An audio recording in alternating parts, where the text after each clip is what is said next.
संत रामपाल जी महाराज एक ऐसे महान संत जिन्होंने अपनी सतभक्ति, तत्व ज्ञान, करुणा और सेवा के बल पर समाज में नई मिसाल कायम की है। संत रामपाल जी महाराज की अगुवाई में उनके सभी सतलोक आश्रमों से समाज कल्याण के अद्भुत कार्यों ने समाज को सुनहरे भविष्य की एक नई उम्मीद दिखाई है। संत रामपाल जी महाराज से नाम दीक्षा लेने के बाद लाखों लोगों की लाइलाज बीमारियां जैसे कैंसर, एड्स आदि ठीक हुई। संत जी के ज्ञान से प्रेरित होकर उनके अनुयायियों ने लाखों यूनिट रक्तदान किया। संत जी ने लाखों बहन बेटियों का दहेज मुक्त विवाह करवाया।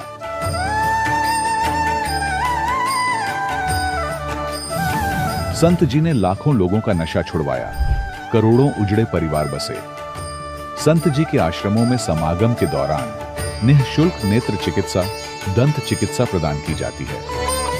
संत रामपाल जी महाराज द्वारा समय समय पर पर्यावरण संरक्षण के उद्देश्य से बड़े स्तर पर वृक्षारोपण किया जाता है। संत जी ने जरूरतमंदों को तत्काल राहत पहुंचाने के लिए एम्बुलेंस सेवा शुरू की। संत जी अपने अनुयायियों को देहदान के लिए प्रेरित करते हैं, जिससे मानवता की सेवा और चिकित्सा क्षेत्र में सुधार हो सके।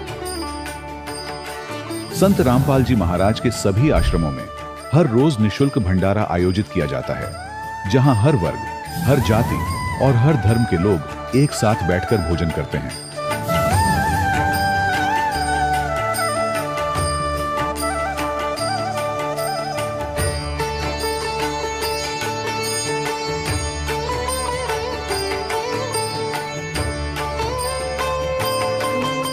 संत रामपाल जी महाराज की अन्नपूर्णा मुहिम ने गरीब और बेसहारा लोगों के जीवन में एक नई ऊर्जा और उम्मीद को जन्म दिया है। घर घर खाद्य सामग्री और जरूरी मदद पहुंचाकर संत रामपाल जी महाराज ने लोगों को दुख और मजबूरी से लड़ने की ताकत प्रदान की है।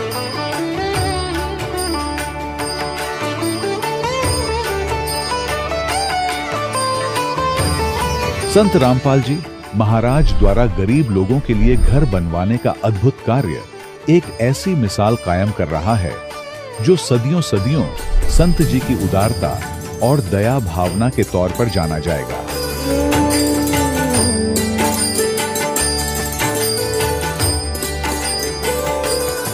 संत रामपाल जी महाराज के आश्रम में हजारों बुजुर्गों को सम्मान और प्यार के साथ जीवन जीने का अवसर मिलता है। उनके खाने, रहने और स्वास्थ्य की पूरी जिम्मेदारी संत रामपाल जी महाराज उठाते हैं। अनाथ बच्चों के लिए संत रामपाल जी महाराज के सभी आश्रम किसी वरदान से कम नहीं। यहाँ उन्हें शिक्षा, संस्कार और भविष्य के लिए बेहतर अवसर प्रदान किए जाते हैं। चाहे बाढ़ हो, भूकंप या महामारी, संत रामपाल जी महाराज और उनके अनुयायी हमेशा ही जरूरतमंदों के लिए सबसे आगे खड़े रहते हैं। कोविड महामारी के दौरान संत रामपाल जी महाराज के आश्रमों से करोड़ों लोगों के लिए भोजन, दवाइयां और जीवन रक्षक सामग्रियां उपलब्ध कराई गई। चाहे गरीब की मदद हो या किसी शोषित और पीड़ित वर्ग के हक और सम्मान की लड़ाई, संत रामपाल जी महाराज ने हमेशा ही उनकी दबी आवाज को सरकारों तक पहुंचाया है और उन्हें उचित न्याय दिलवाने में अहम भूमिका अदा की है। समाज में आध्यात्मिक और सामाजिक मूल्यों के प्रति जागरूकता लाने में संत रामपाल जी महाराज हर कदम पर मानवता के सच्चे सेवक साबित हुए हैं। संत रामपाल जी महाराज का जीवन हमें सिखाता है कि सच्ची सेवा वही है जो निस्वार्थ भाव से की जाए।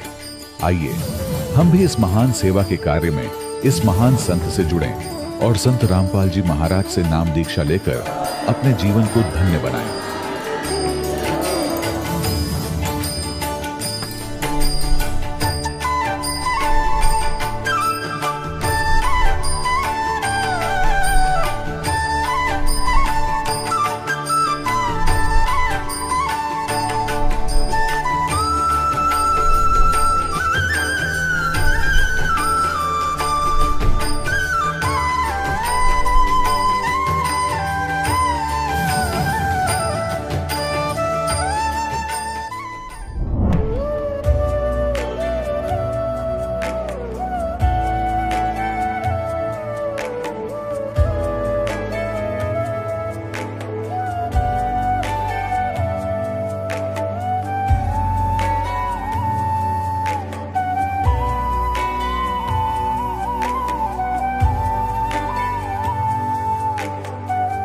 गीता में अर्जुन को स्वयं भगवान कह रहे हैं कि उस परमेश्वर की शरण में जा, उसके लिए उन संतों के पास जा जो तत्वदर्शी हो।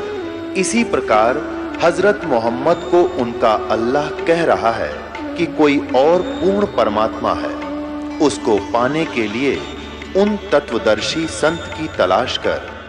वो प्रभु कौन है, ये जानने के लिए कृपया अवश्य सुनिए जगत गुरु तत्वदर्शी संत रामपाल जी महाराज के अमृत वचन। सत्साहिब दर्शकों, मनुष्य अपने कष्टों का निवारण करवाने के लिए कभी देवी देवताओं के दरवाजे खटखटाता है तो कभी धर्म गुरुओं के, लेकिन अक्सर उन्हें निराशा ही हाथ लगती है।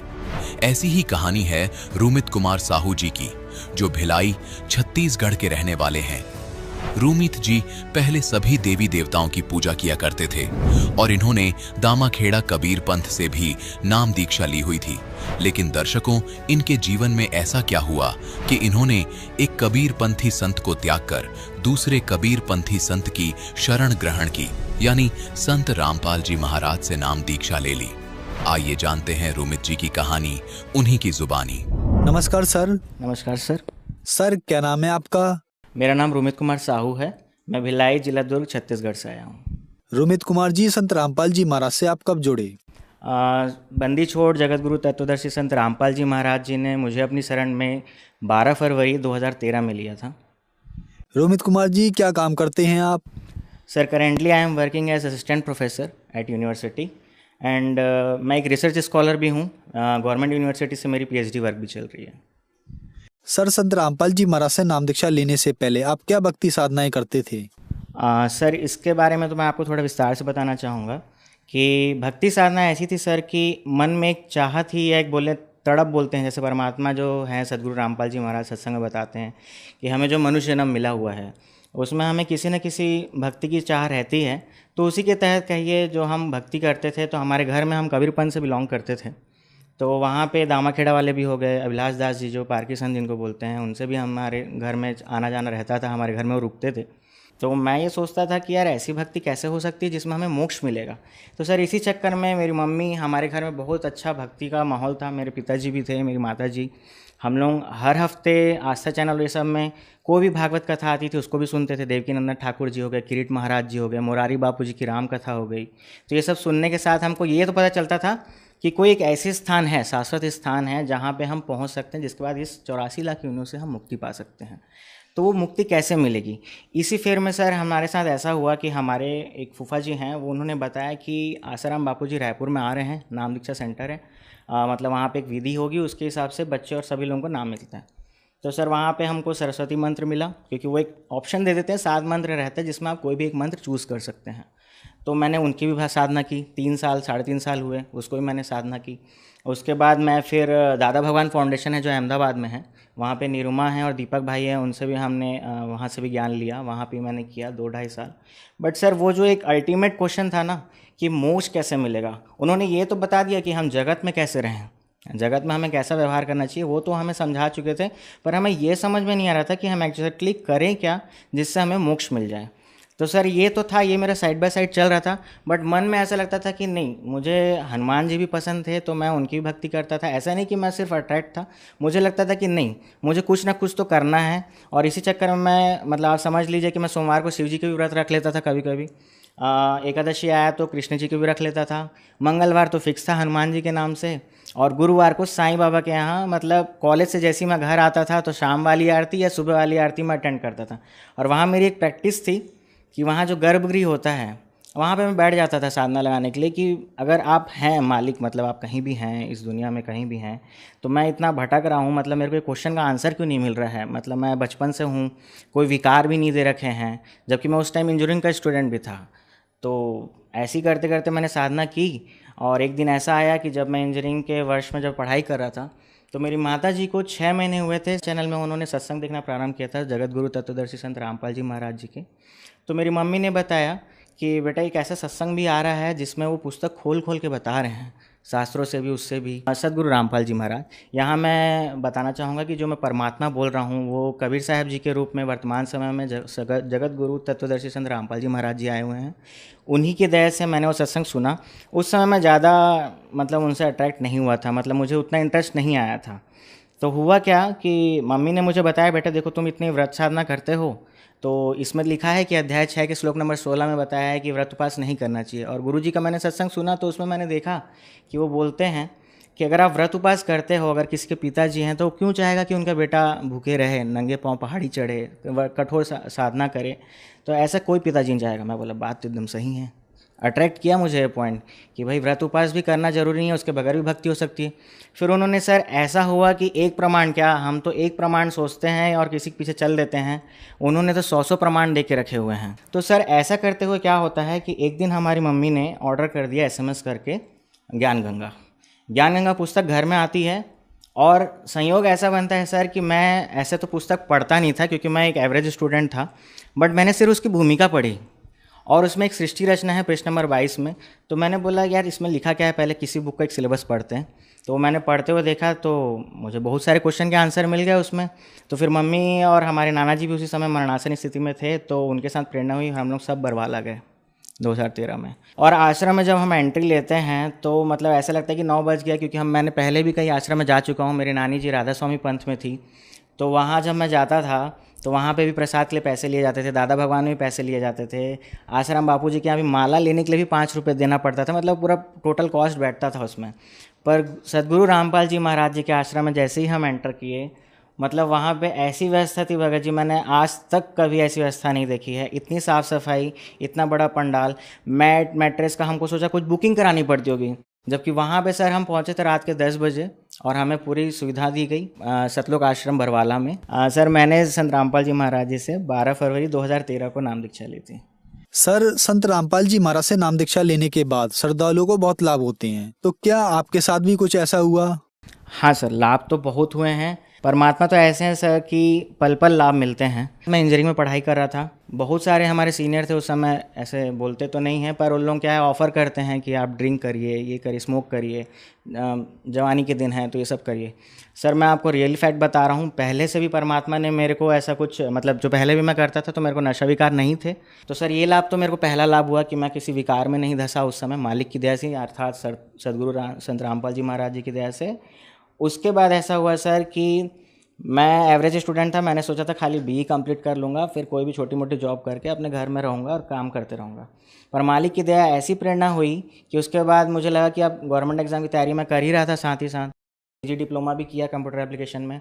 वहाँ भी सर मैं कॉलेज में सेकंड आया, मतलब पूरे कॉलेज में जितने स्टूडेंट थे मैं सेकंड आया। तो ये मेरे लिए एकदम किसी आश्चर्य से कम नहीं था। कहाँ मैं एकदम एवरेज 65% वाला स्टूडेंट और कहाँ मैं अचानक से 75 के आसपास आके खड़ा हो गया हूँ, कॉलेज में टॉप करने लग जा रहा हूँ। तो मुझे ऐसा लगा कि ये सब खेल तो सिर्फ परमात्मा सदगुरु रामपाल जी महाराज ही कर सकते हैं। तो सर मेरा ऐसा था कि मैंने MBA का एग्ज़ाम जस्ट यूं ही दे दिया था, सिर्फ परमात्मा को याद करके, परमात्मा को मुझे MBA करना तो है, कैसे भी करके करवा दो कहीं भी अच्छे से एडमिशन। तो परमात्मा की दया से पहली काउंसलिंग में मुझे कॉलेज मिल गया, पहले सीट में मुझे मिल गया वहाँ पे, पहले बैच में, पहली काउंसलिंग में।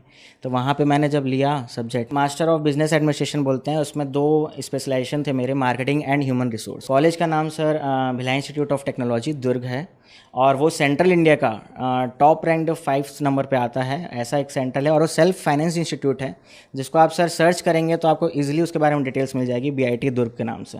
तो सर वहाँ पर मैंने MBA किया।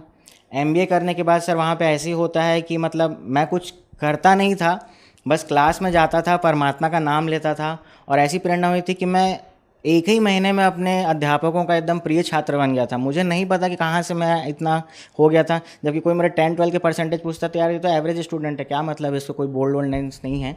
पर मेरे जो टीचर्स थे, मेरे मेंटर्स थे, फैकल्टी थे, वो सब मुझे लाइक करने लगे थे। और उसके बाद तो सर एक सिलसिला ही चालू हो गया, हर महीने कोई कॉम्पिटिशन होती थी, उसमें अरे किसी को नहीं भेजना है, रोमित को भेज दो। रोमित को भेज दो, इंग्लिश डिबेट है चाहे कुछ भी है या क्विज कंपटीशन है वो कर दो। ऑटोमेटिक सर वहाँ पे अगर होता भी था स्क्रीनिंग तो उसमें मेरा सिलेक्शन हो जाता था। और इसी के फलस्वरूप सर लास्ट ईयर में यूनिवर्सिटी कंपटीशन हुई थी, उसमें मुझे ही भेजा गया था बिना स्क्रीन किए हुए। और सर मालिक की इतनी बड़ी दया थी बंदी छोड़ परमात्मा की कि मतलब मैं वहाँ पे फर्स्ट आया था और यूनिवर्सिटी लेवल पे मैंने फर्स्ट आया और सब तो इतने खुश हुए थे। उसी के साथ मुझे बेस्ट स्टूडेंट का भी अवार्ड मिला वहाँ पे। सर ये फ़ायदे थे। और एक फ़ायदा और मैं आपको बताना चाहूँगा, सभी लोगों का मूल उद्देश्य होता है कि भाई हम इतनी महंगी डिग्री कर रहे हैं MBA, तो हमें कुछ लाभ मिले, लाभ अर्थात हमें जॉब मिल जाए लास्ट में। तो सर ऐसा हुआ कि उस साल हमारे कैंपस में उतनी कंपनियां नहीं आई थी, तो हम लोग ने क्या किया था कि पूल कैंपस होता है सर एक, जिसमें हम जाते हैं, डिफरेंट कॉलेजेस के स्टूडेंट्स आते हैं, तो वहाँ पे हमें कैंपस सिलेक्शन के लिए फ़ाइट करना होता है। तो मेरा एप्टी रीजनिंग राउंड भी बढ़िया गया और सर लास्ट में ऐसा हुआ कि मेरे पास 3 ऑफ़र लेटर थे। मालिक की दया से मेरे हाथ में ऑप्शन थे कि मुझे कौन सा जॉब चूज़ करना है। तो सर ये फ़ायदे थे। और वर्तमान में तो मैं PhD कर ही रहा हूँ, क्योंकि वो भी मेरा फर्स्ट राउंड में नेट क्वालिफाइड हूँ सर। मैं असिस्टेंट प्रोफेसर के लिए मैं नेट क्वालिफाइड हूँ। ये भी मालिक की दया से हुई है। जैसे ही मैंने नौकरी के साथ साथ मैंने वो एग्ज़ाम क्लियर किया ना, तो सब लोग बोलते कोचिंग करनी पड़ेगी, पैसे देने पड़ेंगे, स्टडी में। मैंने सर वो जॉब की है, मैंने MNC कंपनी है जिसका हेडक्वार्टर टेक्सास अमेरिका में है और रायपुर ब्रांच में मैंने उसका काम किया है एज अ रिसर्च एनालिस्ट। तो वहाँ पे मैं काम करते करते मेरे पास जितना समय बन पड़ता था, मालिक की दया से मैंने वो एग्ज़ाम भी क्वालिफाई कर लिया एक अटेम्प्ट में। और उसके बाद मुझे प्रोफेसरशिप के लिए खुद से कॉल आने लग गए। तो सर वर्तमान में मैं असिस्टेंट प्रोफेसर भी हूँ और मैं गवर्नमेंट यूनिवर्सिटी में PhD स्कॉलर भी हूँ। सर एक और लाभ मैं आपको बताना चाहूँगा, जो प्रमुख लाभ है मेरा, शायद मैं आज आपके सामने ये इंटरव्यू भी नहीं दे पा रहा होता, क्योंकि मेरे साथ ऐसा होता, मैं सुबह गाड़ी से जा रहा था और सडन पता नहीं कैसे एक गाड़ी वाले ने ओवरटेक किया और मैं थोड़ा सा डिसबैलेंस हो गया और वहाँ पे थोड़ी सी रेती पड़ी हुई थी, तो मेरी गाड़ी एकदम स्किड खा गई। और वो हाईवे था सर, रायपुर जाने वाली हाईवे। तो वहाँ पे क्या होता है कि मैं जैसे ही जाता हूँ तो उसमें गिर जाता हूँ और वहाँ पे एक मील का पत्थर है और जस्ट मैं उसके पहले पता नहीं मैं कैसे गिरा हूँ, परमात्मा बंदी छोड़ सदगुरु रामपाल जी महाराज जी ने दया करी कि मुझे चेहरे छाती कहीं पे भी कोई चोट नहीं हुआ, सिर्फ मेरे पाँव के नीचे हिस्से में ही सिर्फ चोट आई थी। और डॉक्टर ने बोला कि आपका तो सिर्फ एक ही स्टिच में काम हो गया ना, तो आप जिस हिसाब से आप गिरे हो उससे तो आपके सिर में भी बहुत चोट आनी थी। और मैं जानता हूँ, मेरे परमात्मा जानते हैं कि उस दिन शायद मेरी मृत्यु हो जानी थी, क्योंकि अगर मैं सिर के बल लगा टकराता उस पत्थर से तो शायद बहुत सीरियस इंजरी होती। और सर एक वर्तमान में अभी इसी साल की बात है, मेरे हाथ में अकड़न हो गई थी, मतलब सॉर्ट ऑफ कि जैसे मैं कुछ कर ही नहीं पा रहा, मतलब ऐसी हालत हो गई थी सर कि मैं ग्लास भी नहीं उठा पाता था, पानी के लिए, खाना खाने के लिए भी दिक्कत हो रही थी। और उसी सब महीने में मेरे एग्ज़ाम अनाउंस होने वाले थे, PhD की जो कोर्स वर्क एग्ज़ाम होती है वो अनाउंस होने वाली थी। तो मैंने सोचा कि अब कैसे दूंगा एग्ज़ाम, तो मैंने सोचा कि अभी मैं कहीं जाना भी नहीं चाहता और कहीं मैं जा भी नहीं सकता, लॉकडाउन लगा हुआ और रेड जोन में थे। मैंने परमात्मा से दंडवत की, जोत जलाई और बोला परमात्मा देखो, मैं तो किसी डॉक्टर को नहीं जानता, आप ही हमारे लिए सबसे बड़े डॉक्टर हो, और जब आपके हाथ में मैंने अपनी गाड़ी सौंप दी है तो फिर मुझे और किसी पे भरोसा भी नहीं है। मगर जी वो दिन था और उसी हफ्ते में 3-4 दिन बाद ऐसा हुआ कि मतलब मैं हाथ मेरे प्रॉपर चलने लग गया, मैंने राइटिंग प्रैक्टिस की, मैं लिख भी पा रहा था।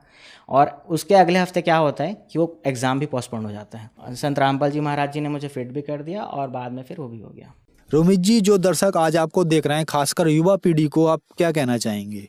सर संदेश जो है वो तो सिर्फ परमात्मा देते हैं, मैं तो सिर्फ उनका दास हूँ, कुत्ता हूँ बस उनकी तरफ से। तो मैं बस हाथ जोड़ के इतना करबद्ध निवेदन करता हूँ आप सभी से कि मेरे ही कुछ दोस्तों ने कहा था मुझे कि रोमित, ये जो उम्र है, मतलब जो इसमें हम लोग जी रहे हैं अभी, ये सिर्फ मौज मस्ती करने के लिए है, भक्ति तो हम लोग बुढ़ापे में देखेंगे। तो बुढ़ापे में देखेंगे ऐसा बोलते थे, बट हम लोग क्योंकि भागवत कथा भी सुनते थे, जो भी चीज़ था, तो उसमें बोलता है कि कोई उम्र नहीं होती। यजुर्वेद में भी लिखा है कि 3 वर्ष के बच्चे को भी नाम दीक्षा दिला के उसको भी भक्ति साधना में लगा देना चाहिए। तो सर मेरा ये संदेश है युवा वर्ग से कि एक बार निष्पक्ष भाव से हाथ जोड़ की विनती है आपसे कि एक बार आप कृपया करके 2 पुस्तकें हैं जो आपको कहीं भी इजीली अवेलेबल हो जाएंगी, ज्ञान गंगा और जीने की राह। जिस भी लैंग्वेज में आपको मंगाना है, 18 डिफरेंट लैंग्वेजेस में वो बुक अवेलेबल है ज्ञान गंगा। जीने की राह आपको हिंदी और इंग्लिश में मिल जाएगी और वो आप इजीली डाउनलोड कर सकते हैं। जगत गुरु संत रामपाल जी महाराज, आप जैसे गूगल में टाइप करेंगे आपको उनकी वेबसाइट दिखेगी फर्स्ट में, आप उसमें जाके विजिट करके डाउनलोड सेक्शन में डाउनलोड भी कर सकते हैं। तो मेरा सिर्फ यही है, क्योंकि मुझे भी जब पहली बार मैंने सुना था तो थोड़ा सा धक्का लगा था, बट पढ़ा मैंने और बाद में जाना, तब जाके मैंने इस भक्ति किया। संत रामपाल जी महाराज से नाम दीक्षा कैसे ली जा सकती है? सर नाम दीक्षा लेना बहुत ही ईजी है it's not difficult to take this नाम दीक्षा, because in India various centers across 500 plus centers, वहाँ पे आप जाके कॉन्टैक्ट नंबर है सर, जिस भी चैनल में आप देखेंगे 13 चैनल में आते हैं, नीचे एक येलो लाइन फ्लैश हो रही होगी, उसमें आपको डिफरेंट कॉन्टैक्ट नंबर दिखेंगे।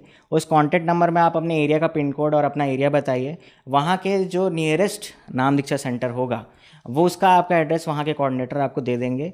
तो सर ये चीज़ है। दूसरा, आप किसी भी सोशल मीडिया प्लेटफॉर्म में जुड़े हों, फेसबुक, ट्विटर, लिंक्डइन हो गया, या फिर आपका ये जो इंस्टा हो गई, जितने भी हम ऐप यूज़ करते हैं उसमें भी आप जाके इनके संत रामपाल जी महाराज जी का ट्वीट करेंगे तो वहाँ पे आपको डिफरेंट चैनल मिलेंगे, सत्संग मिलेंगे, उसके थ्रू भी आप नाम दीक्षा के लिए अप्रोच कर सकते हैं। धन्यवाद सर। धन्यवाद। दर्शकों, अभी आपने सुने संत रामपाल जी महाराज से दीक्षा प्राप्त करके सुखी हुए भक्त के अनुभव। अब देखिए जगत गुरु तत्वदर्शी संत रामपाल जी महाराज के मंगल प्रवचन। जिसको परब्रह्म भी कहते हैं, ब्रह्म से नेक्स्ट ब्रह्म, पर माने दूसरा, और सरपुरुष ये ब्रह्म है। इनकी कितनी प्रभुता है। यह सरपुरुष जिसको सरब्रह्म भी कहते हैं, संतों ने इसको काल ज्योत स्वरूपी निरंजन भी कहा है। ये केवल 21 ब्रह्मांड का प्रभु है, स्वामी है। और अक्षर पुरुष ये 7 संघ ब्रह्मांड का स्वामी है, केवल इतना ही। और परम अक्षर पुरुष गीता अध्याय नंबर 15 के श्लोक नंबर 16 और 17 में 3 पुरुष हैं। सरपुरुष अक्षर पुरुष ये तो 16वें श्लोक में बता दिए। और ये भी नासवान, इनके अंतर्गत जितने प्राणी वो भी नासवान, उनके भी स्थूल शरीर सबका नाश होता है। जीवात्मा तो सबकी अमर है, गधे कुत्ते की भी अमर है। फिर 17वें श्लोक में गया 15वें अध्याय के कि उत्तम पुरुष है तू अन्य परमात्मा उदाहरत है, ये लोक तरम अविश्य विवर्ती अवैश्वर है। वो उत्तम पुरुष यानी पुरुषोत्तम, वो पुरुषोत्तम तो कोई और है जो तीनों लोकों में प्रवेश करके और सबका धारण पोषण करता है, जो परमात्मा कहलाता है, जो वास्तव में अविनाशी है। गीता ज्ञानदाता कहता है कि वो है पुरुषोत्तम, इन दोनों से अन्य है। अब यहाँ पुण्यात्मा 15वें अध्याय के 18वें श्लोक में ये विचलित कर देंगे अज्ञानी आपको। ये कहेंगे कि खुद कह रहा गीता ज्ञानदाता कि मैं लोक वेद में पुरुषोत्तम प्रसिद्ध हूं। वो यहाँ ये कहना चाहता है कि मेरे अंतर्गत जितने भी प्राणी आते हैं 21 ब्रह्मांड में, उनसे मैं उत्तम हूं, उनसे श्रेष्ठ हूं, उनसे हर तरह से मैं उच्च हूं, शक्ति में भी उच्च हूं। जैसे गीता अध्याय नंबर 7 के श्लोक नंबर 1 से लेकर 10 तक ये स्पष्ट कहता है, बलवानों का बल में हूं, बुद्धिमानों की बुद्धि में हूं। तो ये जो इसके अंतर्गत है उन पर लागू है। ये कहता है इस लोक वेद में, लोक वेद माने दंत कथा, सुने सुनाए ज्ञान के आधार से जो इस लोक में चल रहा है जो ज्ञान, उसके आधार से मैं पुरुषोत्तम प्रसिद्ध हो रहा हूं, इसलिए क्योंकि मैं मेरे अंतर्गत जितने प्राणी हैं उन तक श्रेष्ठ हूं। लेकिन 15वें अध्याय के 17वें श्लोक में इसने स्पष्ट ही कर दिया कि उत्तम पुरुष है तू अन्य। उत्तम पुरुष माने पुरुषोत्तम, वो तो कोई और है। और उसको तत्वदर्शी संत बताएंगे। और वो तीनों लोकों में प्रवेश करके सबका धारण पोषण करता है। वो अविनाशी भगवान है, अपना तो जन्म मृत्यु बताता है और वास्तव में वो परमात्मा कहलाता है। परमात्मा का अर्थ होता है श्रेष्ठ आत्मा, जो दुख नहीं देवा, केवल सुख सुख देता है। तो ये सुख सागर है परमात्मा। कबीर जी अमर पुरुष, सत्य पुरुष, परम अक्षर पुरुष। तो यहाँ गीता अध्याय नंबर 8 के श्लोक नंबर 5 और 7 में गीता ज्ञानदाता कहता है कि मेरी साधना कर। 8वें अध्याय के 13वें श्लोक में इसने बता दिया मेरा तो ओम एक अक्षर है, नथिंग एल्स। और इसकी भक्ति करने से ओम से मिलने वाली परम गति मिलेगी।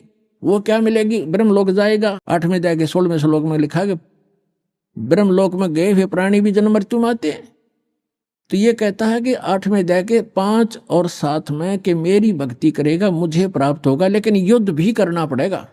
तो जहां युद्ध है वहां शांति कहां? अब फिर ये बताता 17वें अध्याय के 23वें श्लोक में कहा कि सच्चिदानंद घन ब्रह्म यानी परम अक्षर ब्रह्म के पाने का 3 मंत्र का जाप है। ओम तत्सत। ओम तो सरपुरुष का, तत् और सत ये सांकेतिक। इस दास के अतिरिक्त इस विश्व में किसी के पास ये मंत्र नहीं है। परमात्मा की दास दास पर रजा हुई है। ये कोड वर्ड है। तत् है ये सांकेतिक शब्द है, ये अक्षर पुरुष का है। और सत भी सांकेतिक है, ये परम अक्षर पुरुष यानी परम अक्षर ब्रह्म का है। तो यहां स्पष्ट कर दिया कि उस परम अक्षर ब्रह्म के प्राप्ति के लिए 3 मंत्र के जाप की साधना करनी है आपने। साधना अन्य वस्तु होती है, पूजा अन्य होती है। जैसे हमारा इष्ट है जल, हमने जल प्राप्त करना, जल का पता लग गया पृथ्वी के अंदर है, तो हैंड पंप लगाना पड़ता है हैंड पंप, ऊपर फिर उसके पाइप बोकी लगाना, फिर ऊपर मशीन लगाना, हैंड पंप, ये सारी जो व्यवस्था है, ये उपकरण प्रयोग करने पड़ेंगे, साधना करनी पड़ेगी हमने उस उपास्य यानी इष्ट को प्राप्त करने के लिए, जल को प्राप्त करने के लिए।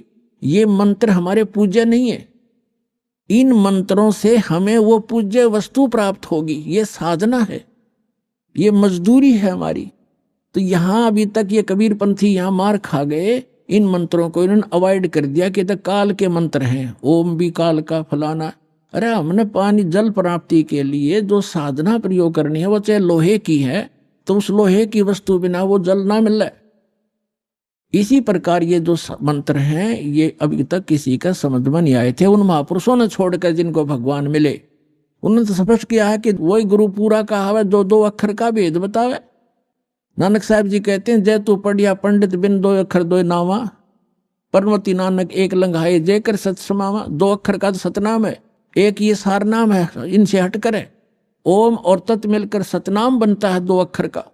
इसकी श्वास और उश्वास से साधना करनी होती है, और सत जो है वो सार नाम है, वो अलग है। इन सब की साधना करनी पड़ती है। सत्र में जाके 23वें श्लोक में श्रीमद् भगवद गीता में गीता ज्ञानदाता बता रहा है कि सच्चिदानंद घन ब्रह्म के पाने का केवल ओम तत्सत ये 3 मंत्र के जाप का निर्देश है, नथिंग एल्स, और कोई नहीं। निर्देश माने फाइनल डायरेक्शन, इसके अतिरिक्त कुछ नहीं।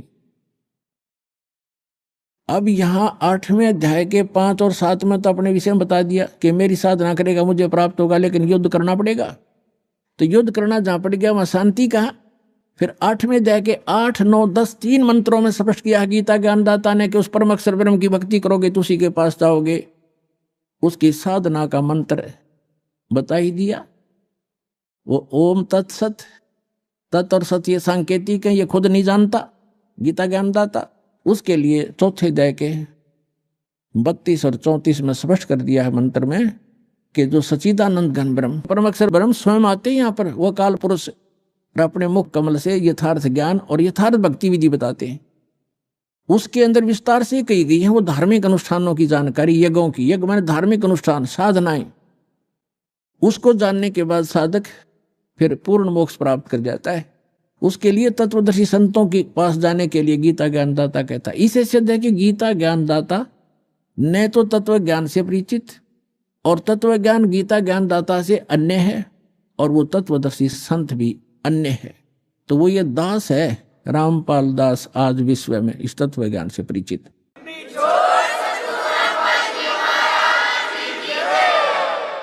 अब जो प्रसंग चल रहा है कि श्रीमद् भगवद गीता अध्याय नंबर 18 अंतिम अध्याय है, और 61 से 66 तक ये निर्णायक ज्ञान है। आगे तो कुछ और बातें हैं, वो भक्ति से संबंधित नहीं है। 18वें अध्याय के 61 और 62 में कर दिया कि वो परमात्मा समर्थ है, वो सभी को कर्म अनुसार वही चलाता है, जैसे जिसके कर्म है उसके अनुसार से वो कार्य करता रहता है। और उस परमेश्वर की शरण में जाने से ही परम शांति को प्राप्त होगा, सनातन परम धाम में चला जाएगा, जहां जाने के बाद साधक फिर लौटकर कभी संसार में नहीं आते। फिर क्या बता 18वें अध्याय के 63वें श्लोक में कहा है गीता ज्ञानदाता ने कि अर्जुन, ये गीता रूपी ज्ञान ये एक बहुत गुप्त से गुप्त ज्ञान है जो आज मैंने तेरे से कह दिया। अब तेरी मर्जी, तेरी इच्छा है, जैसा चाहे वैसा कर। मेरी शरण में रहना है तो युद्ध कर, उठा हथियार, और उसकी शरण में जाना है तो उसके लिए तत्वदर्शी संत की खोज कर ले। ये गुप्त से गुप्त ज्ञान मैंने तुझे बता दिया। 18वें अध्याय के 64वें श्लोक में गीता ज्ञानदाता तुरंत कहता है कि एक गुप्त से गुप्त ज्ञान और बताऊं, फिर सुन कि जिस 18वें अध्याय के 62वें श्लोक में जिस परमेश्वर की शरण में जाने को मैं तुझे कह रहा हूं, वो मेरा भी इष्ट देव है, वो मेरा भी पूज्य है। ये और गुप्त से गुप्त भेद बता दिया।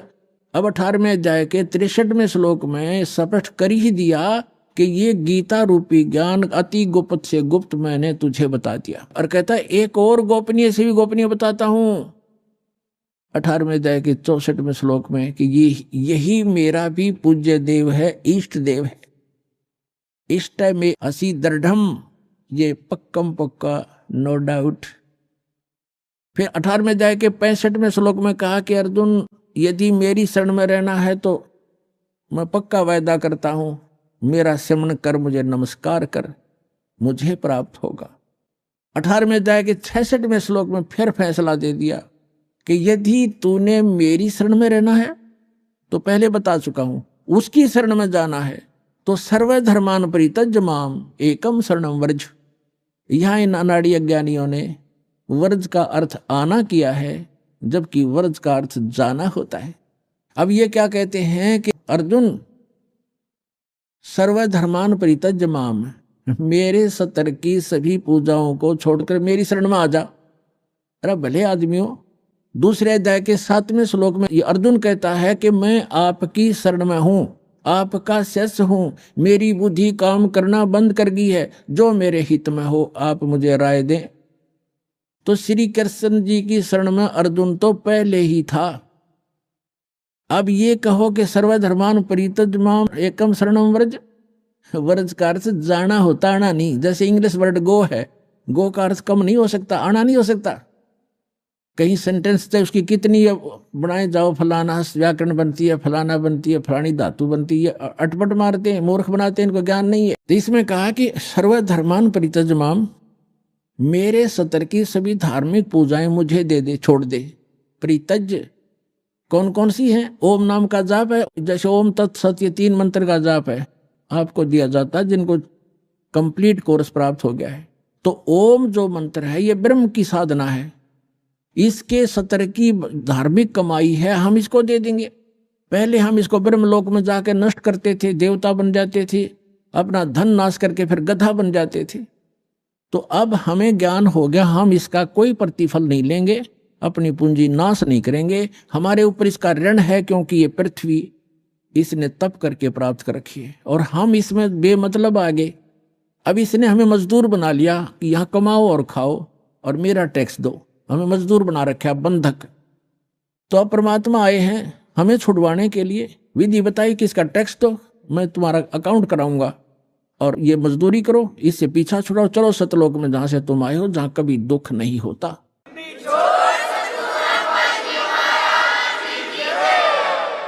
तो हम क्या करेंगे?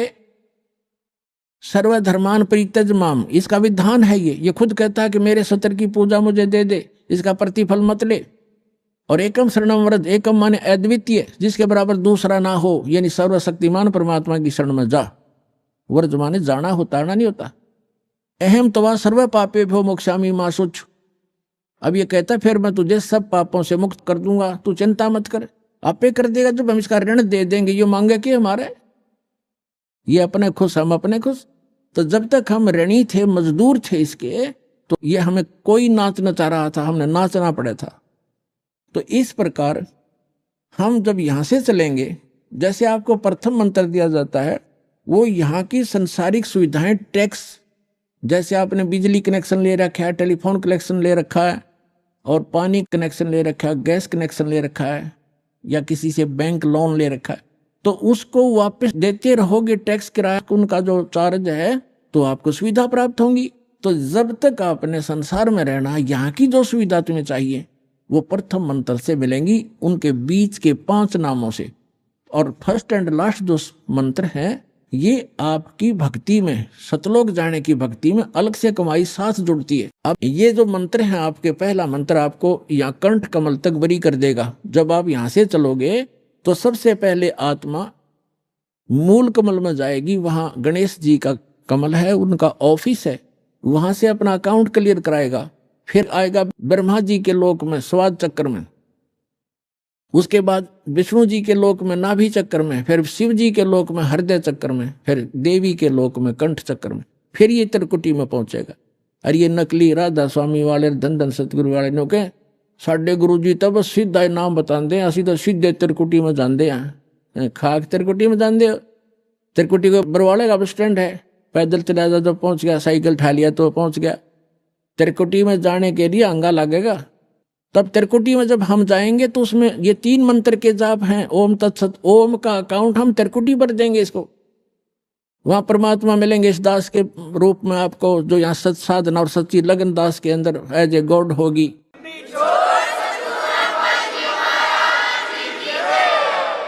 तो उसको लेकर के परमात्मा जाएगा इस धर्मराज के दरबार में, जो यहाँ का न्यायाधीश है, और उसको ये गीता अध्याय नंबर 18 का श्लोक नंबर 66 यानी ये विधान कोड करेगा। ये दास आपका वहां वकील बनेगा।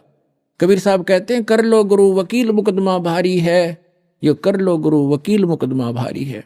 यानी गुरु का रोल यहां से लेकर लास्ट तक चलेगा, करेगा भगवान लेकिन निमित्त दास रहेगा। 18वें अध्याय की 66 में संविधान की धारा वहां रखी जाएगी कि सर्वधर्मान परित्यज माम एकम शरणम व्रज, ये पकड़ो तुम्हारा विधान है। और ये सारी ओम सतर की जो पूजा अपनी ये पकड़ो, इनकी अकाउंट क्लियर करो।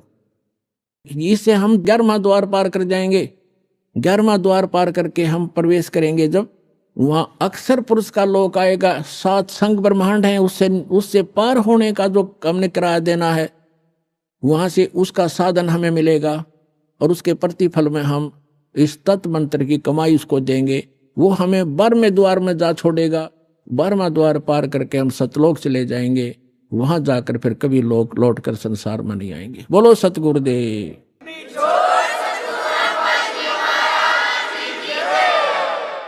परम पिता परमात्मा पूर्ण ब्रह्म सारी सृष्टि के रचनहार कबीर परमेश्वर जी की असीम रजा से आप सभी पुण्यात्माएं सत्संग सुनने के लिए उपस्थित हुए।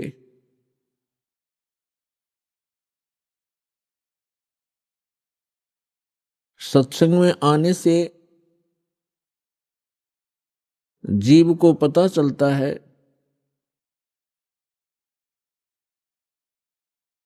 हम कौन हैं, कहां से आए हैं। यहां ये मरने और जीने की व्यवस्था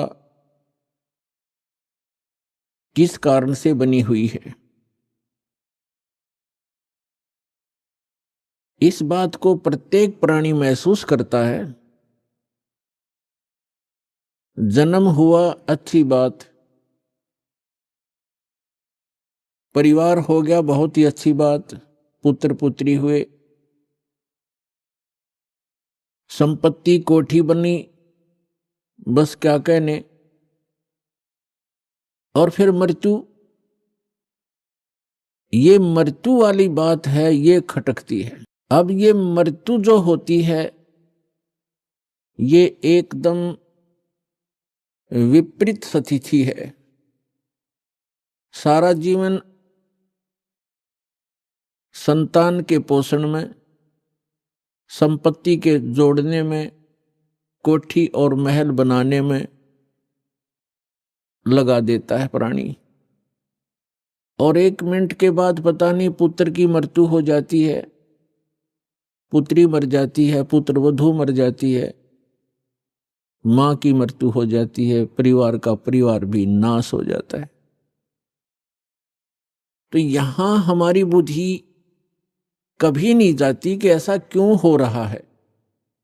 हमने एक ये परंपरा मान ली कि ऐसा होता ही है, ऐसा होता है, सबके साथ हो रहा है, इसलिए दुख तो होता है। लेकिन शेष बचे हुए ये सोचते हैं हम तो अभी कुशल हैं, बस ऐसे हम अटकलबाजी से यहां जी रहे हैं। तो परमात्मा कहते हैं, हमें समझाने के लिए परमात्मा अपने ऊपर ही उदाहरण दे रहे हैं। कबीर परमात्मा जी ये हमारे पिता हैं। साथी हमारे चले गए, हम भी चालन हारे, कोई कागज में बाकी रह रही, ताते लगी है वार। कोई कागज में बाकी है, कोई श्वास शेष हैं आपके, इसलिए देर लगी हुई है आपको। और जो चले गए संसार छोड़कर, उनके भी, उनकी आशाएं, उनके इरादे, उनकी सोच यही थी कि अभी मृत्यु नहीं होगी। फिर परमात्मा याद दिलाते हैं, स्वयं आकर के कबीर भगवान यथार्थ ज्ञान, यथार्थ भक्ति विधि अपने द्वारा रची हुई सृष्टि को ही भी वो खुद ही ठीक ठीक बताते हैं। और हम कहाँ थे ये हमें नहीं मालूम हो सकता, चाहे कितनी बात बनावें। ये तो रचनहार ही बता सकता है कि आप यहाँ क्यों दुखी हो रहे हो, ये मरने जीने की व्यवस्था कौन सी अच्छी है। इस बात को सभी मानते हैं कि अच्छी नहीं है। इसलिए परमात्मा हमें जगाना चाहते हैं, यथार्थ ज्ञान हमारे हृदय में उतारना चाहते हैं, पहले ये बता करके कि जिस व्यवस्था में आप व्यवस्थित हैं और जिन क्रियाओं में आप तत्पर हैं, यदि आप परमात्मा की साधना भक्ति नहीं करते हो, मोक्ष प्राप्ति का प्रयत्न नहीं कर रहे हो, तो ये क्रियाएं तो पशु पक्षी भी कर रहे हैं। तो मानव शरीर की क्या आवश्यकता थी, जिसमें परमात्मा ने अच्छी सोच दी है, बुद्धि दी है, और समय पर गर्मी सर्दी प्राकृतिक आपदाओं से बचने की व्यवस्था भी हम कर सकते हैं। जैसे गर्मी से बचने के लिए कोई झोंपड़ी महल मकान बना सकते हैं, इतनी बुद्धि भगवान ने दी है। समय पर आहार करने के लिए हम पूर्व संग्रह कर लेते हैं, अन्न इकट्ठा कर लेते हैं, और गर्मी सर्दी से बचने के लिए भी हम कोई झोंपड़ी महल बना लेते हैं। इसका उद्देश्य क्या है? इसका उद्देश्य ये है, इन सब सुविधाओं को परमात्मा ने इसलिए दिया है कि आप प्राकृतिक आपदाओं से डिस्टर्ब ना हो सकें और भक्ति करते रहें। जैसे परमात्मा की प्राप्ति में ये आत्मा उसी समय से व्याकुल है जिस समय से ये उस परम पिता के उस सुखमय सथल से, उस सतलोक से, अमरलोक से बिछुड़ कर आई है, उस परम पिता से दूर हुई है। उसी दिन से इसको आभास हो गया है कि जो सुख मैं छोड़ के आया हूं वो यहां नहीं है।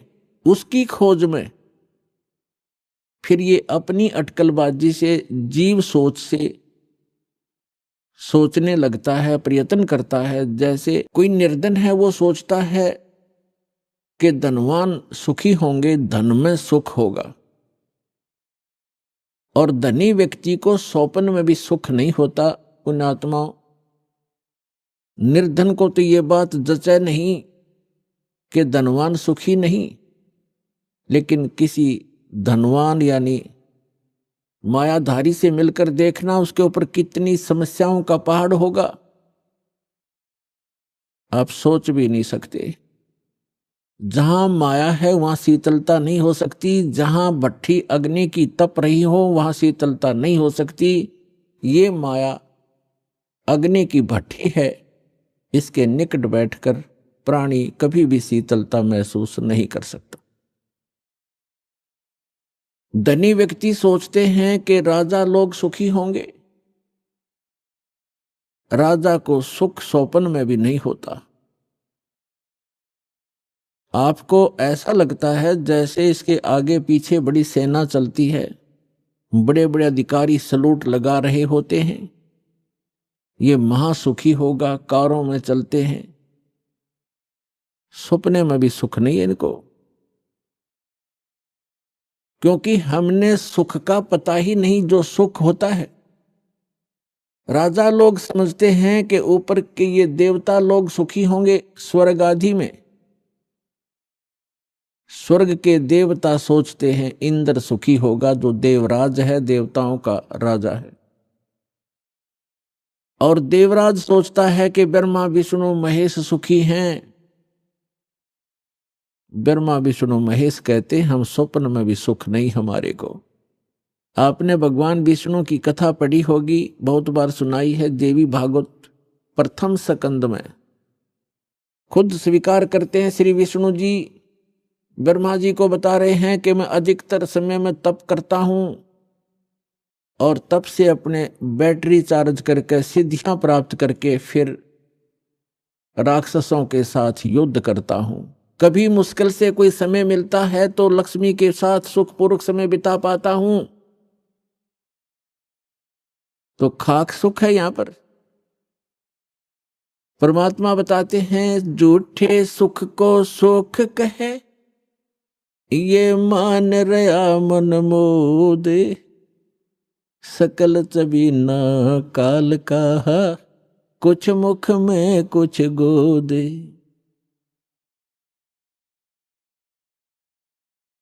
इस झूठे सुख को सुख कहे, ये मान रहा मनमोद। कौन से झूठे सुख को?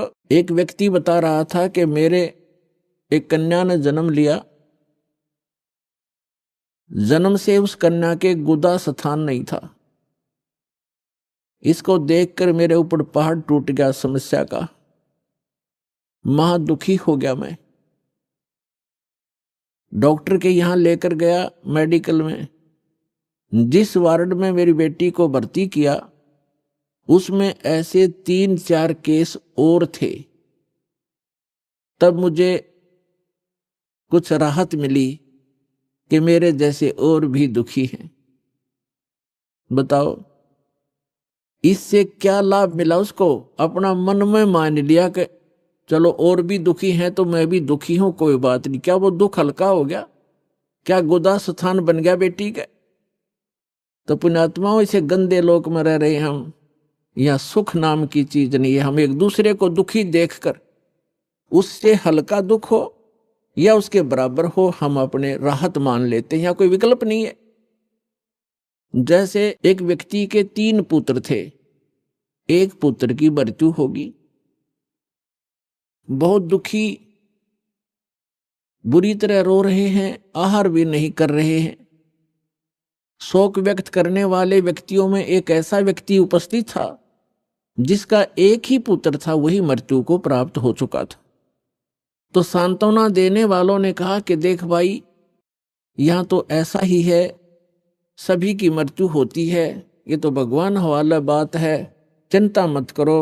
देखो ये भाई बैठा है, इसको देख कर जी ले, इसका इकलौता पुत्र था, उसी की मृत्यु होगी, ये भी तो अपना समय व्यतीत कर रहा है, धैर्य कर। तो तब उस व्यक्ति को कुछ होशी आई, हाथ मुंह धोए, कुछ देर में खाना भी खा लिया। अब उसने ये सुख मान लिया कि देख इस बेचारे का इकलौता पुत्र था और वो ही मर गया, मृत्यु को प्राप्त हो गया। शुक्र है मेरे तो 3 थे, मेरा तो एक ही मरा है, 2 तो बचे हैं। चले इससे सुख मान लिया। क्या वो बेटा वापस आ गया? तो यहां परमात्मा कहते हैं झूठे सुख को सुख है, ये मान रहा मनमोद, और सकल चबीना काल का, कुछ मुख में कुछ गोद। यहां क्या बताते हैं? भाई तन दर सुखिया कोई न देखा, जो देखा सो दुखिया हो। उदय अस्त की बात करते हैं, मन सबका किया विवेक का हो, सबका किया विवेक का हो। घाटे बाधे सब जग दुखिया, के गृष्टि बैरागी हो। लाभ हानि से सब कोई दुखिया, के गृष्टि बैरागी हो।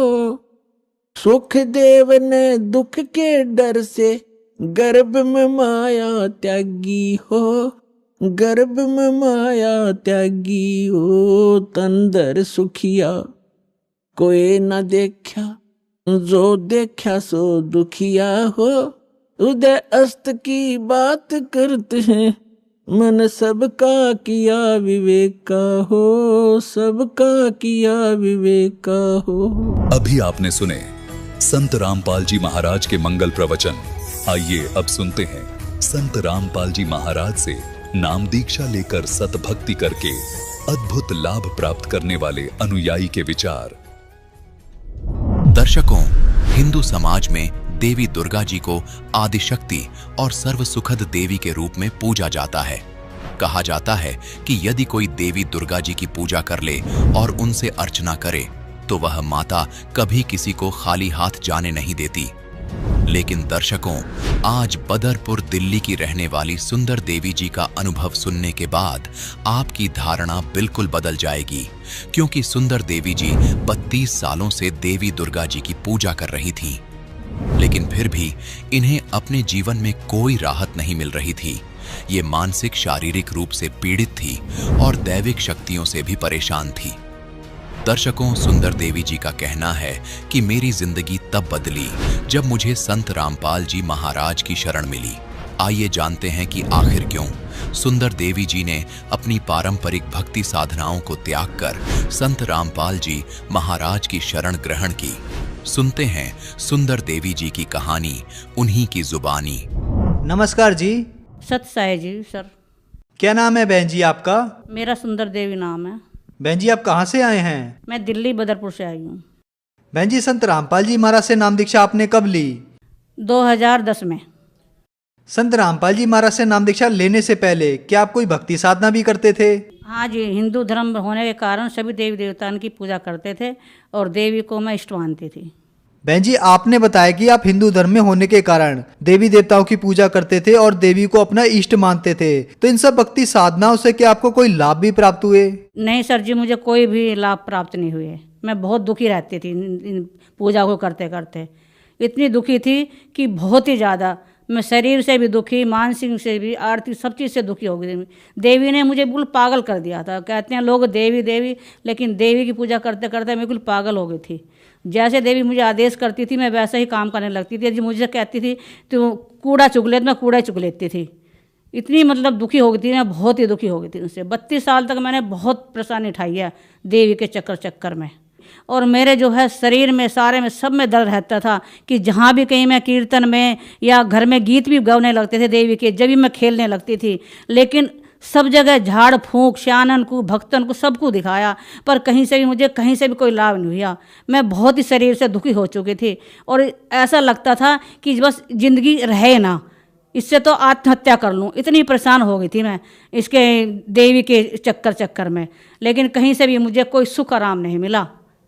और मेरे बच्चों को भी, जब मेरे बच्चे हुए तो दो बच्चों को, लड़का लड़की थी, उनको दोनों को दौरे पड़ने लगे और वो इतने बड़े बड़े होने का पर भी वे जो है दौरे पड़ते थे और कहीं भी गिर जाते थे।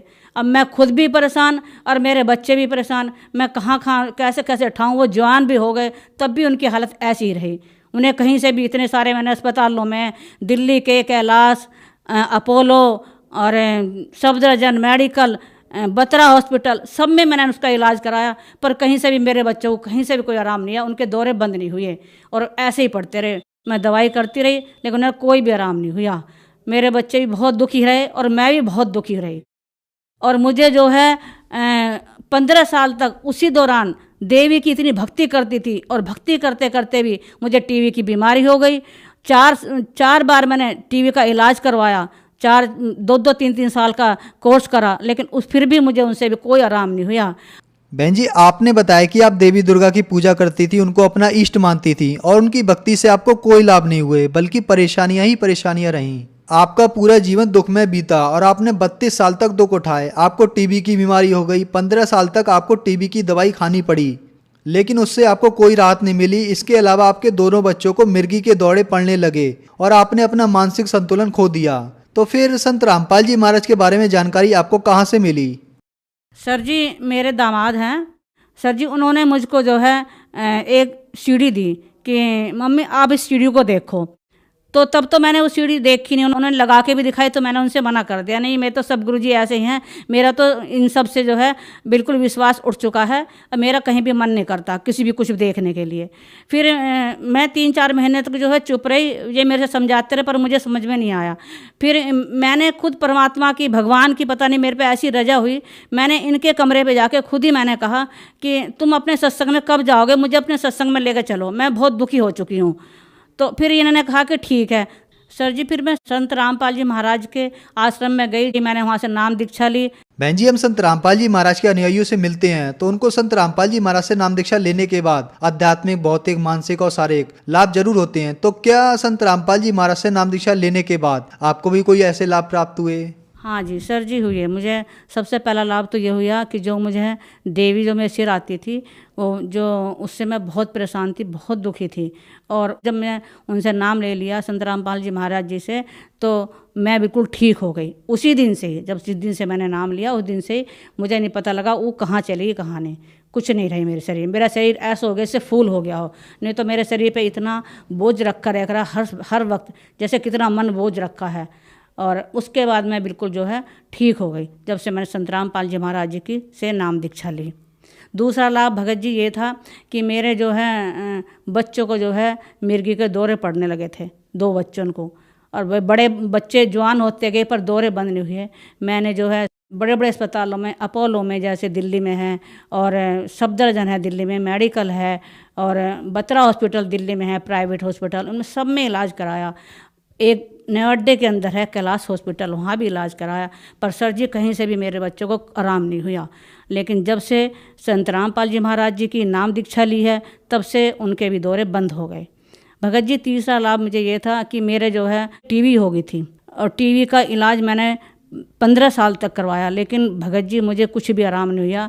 टीबी की दवाई खाते खाते ही मेरे जो है डॉक्टर ने कह दिया कि तुम्हारे जो है पसली में गांठ बन गई है पस की। फिर मैंने इसका इलाज करवाया और उसमें डॉक्टर ने बोल दिया इसका तो मतलब इमरजेंसी ऑपरेशन होएगा। तो मैं उस ऑपरेशन को करवाना नहीं चाहती थी, लेकिन डॉक्टर ने लिख दिया आज इन्हें एडमिट कर दो और आज इनका ऑपरेशन करना है कल ही। उसके बाद मेरे भगत ने जो है मुझे वहाँ पर एडमिट कर दिया हॉस्पिटल में, और फिर संत रामपाल जी महाराज जी से प्रार्थना लगवाई। तो संत रामपाल जी महाराज जी का यही संदेश आया कि सब कुछ ठीक हो जाएगा। जब जो है मेरा ऑपरेशन हो गया, 30 टाँकों का सर जी मेरा ऑपरेशन हुआ, और संत रामपाल जी महाराज की दया से वो मेरा ऑपरेशन सक्सेसफुल हो गया। और मैं जो है 1 महीने के अंदर अंदर इतना बड़ा ऑपरेशन होने के बावजूद मैं जो है आश्रम पहुंच गई। जब मैं संत रामपाल जी महाराज जी के आश्रम में पहुंची तो गुरुजी से जब मैंने आशीर्वाद लिया तो गुरुजी ने यही कहा कि बेटे तुम्हारी तो मौत थी, लेकिन भगवान ने तुमको जो है सांस दे दी है। तो संत रामपाल जी महाराज की दया से मुझे यहाँ भी जीवन दान मिला, और जो मेरे जो है टीवी की समस्या थी तो वो संत रामपाल जी महाराज जी से नाम दीक्षा लेने के बाद बिल्कुल ख़त्म हो गई, और मैं बिल्कुल ठीक हूँ। इस वक्त मैं बिल्कुल सही हूँ हर तरह से। नहीं तो कभी मेरा बीपी हाई, और कभी कुछ बढ़ जाता था, कभी सिर में दर्द, कभी पैरों में दर्द, गोड्डों में दर्द इतना रहता था मेरे, बहुत ही ज़्यादा रहता था, मुझे चला भी नहीं जाता था। जब से मैंने नाम दीक्षा लिया अब मैं बिल्कुल हर तरह स्वस्थ दिख रही हूँ, नहीं मेरे से खड़ा नहीं हो जाता था बिल्कुल भी, मैं बहुत परेशान थी। और भगत जी उसके बाद में जो है चौथा लाभ मेरा ये हुआ कि जो है जो घर में जो आर्थिक स्थिति थी वो इतनी मतलब ख़राब हो चुकी थी, क्योंकि जो भी एक तो भगत जी की सरकारी नौकरी थी, लेकिन सरकारी नौकरी का भी ये नहीं पता लगता था पैसा कहाँ जा रहा कहाँ नहीं। जितना पैसा कमाते थे सब डॉक्टरों के जाता था, कई लाख डॉक्टरों के जाते थे, और फिर भी मतलब घर में इतने दुखी थे कि ना तो बच्चों में शांति थी और ना मुझ में और ना किसी में, सब घर में क्लेश होता रहता था पैसे के लिए भी।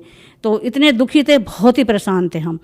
और अब जब से हमने संत रामपाल जी महाराज जी से नाम दीक्षा ली है तब से हम सब बिल्कुल ठीक हैं, बहुत अच्छी तरह से हमारी ज़िंदगी कट रही है, किसी तरह की कोई टेंशन नहीं है। और भगत जी ने भी नाम ले लिया था, उसके बाद भगत जी भी बिल्कुल सही हैं और अच्छी तरह से सब हम भक्ति कर रहे हैं, और संत रामपाल जी महाराज जी की हम पर बहुत अच्छी दया है।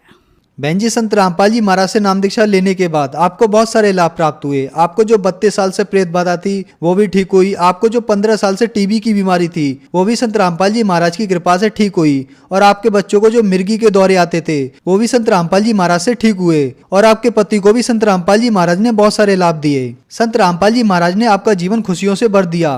तो जो श्रद्धालु आपको देख रहे हैं और वो भी किसी न किसी बीमारी से ग्रस्त है, उनके लिए आप क्या कहना चाहेंगी? सर जी, मैं यही कहना चाहूँगी जो मेरी तरह से दुखी हैं और जो इस इंटरव्यू को देख रहे हैं संसार के लोग, तो मैं यही कहना चाहूँगी कि जो है संत रामपाल जी महाराज जी से नाम दीक्षा लो और अपना कल्याण कराओ, क्योंकि बिना सही ज्ञान के सिवा और कहीं भी मतलब ये ज्ञान नहीं है। सिर्फ संत रामपाल जी महाराज जी के पास ही ये सच्चा ज्ञान है और समाधान भी है साथ में। बहन जी, संत रामपाल जी महाराज से नाम दीक्षा कैसे ले सकते हैं? संत रामपाल जी महाराज जी से नाम दीक्षा लेने का आजकल गुरुजी ने बहुत ही आसान रास्ता बना दिया है कि हर स्टेट में और हर जगह पे देश विदेशों तक भी नामदान सेंटर खोल दिए गए हैं और अनेकों मतलब चैनलों पे गुरुजी का जो है सत्संग आता है। उसके नीचे एक पीली पट्टी चलती है, उसमें जो है कॉन्टेक्ट नंबर होते हैं। जिस किसी को भी ये नामदान दीक्षा लेनी हो तो उनसे कॉन्टेक्ट करो और तुमको जो है आसपास का सेंटर बता दिया जाएगा और संत रामपाल जी महाराज जी से नाम दीक्षा ले सकते हो और नाम दीक्षा लेकर अपना कल्याण करवा सकते हो। धन्यवाद बहन जी। सत साहेब।